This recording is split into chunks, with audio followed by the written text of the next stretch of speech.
So ang ganda na talaga dito. So yun. Ngayon na Lodi, nandito tayo ngayon sa Maynila. Sa malapit tayo sa Dolomite. So pinuntahan natin to para makita natin dito kung gaano kaganda dito, kung gaano nakalinis dito mga Lodi. So maya mga Lodi, pupuntahan natin yun doon malapit. Pupunta tayo mismo sa may Dolomite. So hindi ko sure kung makakapasok kami doon, pero mamaya pupuntahan natin doon. So papakita ko na lang muna sa inyo kung gaano nakalinis dito, kung gaano nila nilinis to. So ayan oh. Dati kasi dito makikita mo dito halos maraming basura dito, itong part na to. Ayan. So ngayon sobrang linis na dito, wala na kayong makikita ang mga basura.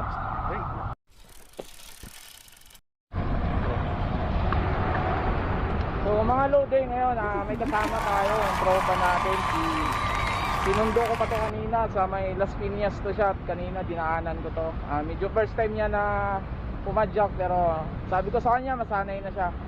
So sa mga hindi pa nakapag-subscribe sa kanya, so subscribe niyo na siya. Maglalagay na lang ako sa description ko ng channel niya para sa mga hindi pa nakasubscribe sa kanya, subscribe niyo na siya. DJ. What's up mga tol? Biyahe ni JP mga tol. Yan. Saan niyo ang channel ko? Salamat. Okay. So ito mga Lodi, pakita ko lang sa inyo kung gaano nakalinis dito. Ayan. Ayan oh, linaw na ng tubig. Linis na yan. Wala na nakatambak dito na basura oh.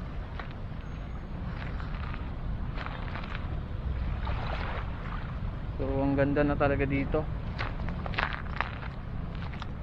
So yun mga Lodi, andun banda yung Dolomite. So maya maya lang ang tabayanan nyo, pupuntahan namin yon. Yan. Yan oh, sobrang linis na oh.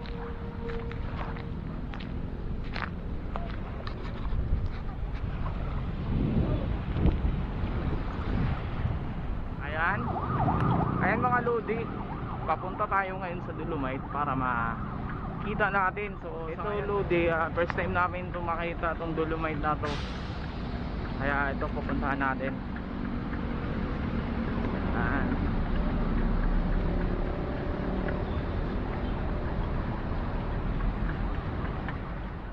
Papunta tayo ngayon sa may Dolomite. So ito, malapit na tayo.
Laki ng pagbabago ng Maynila mga kapadyak.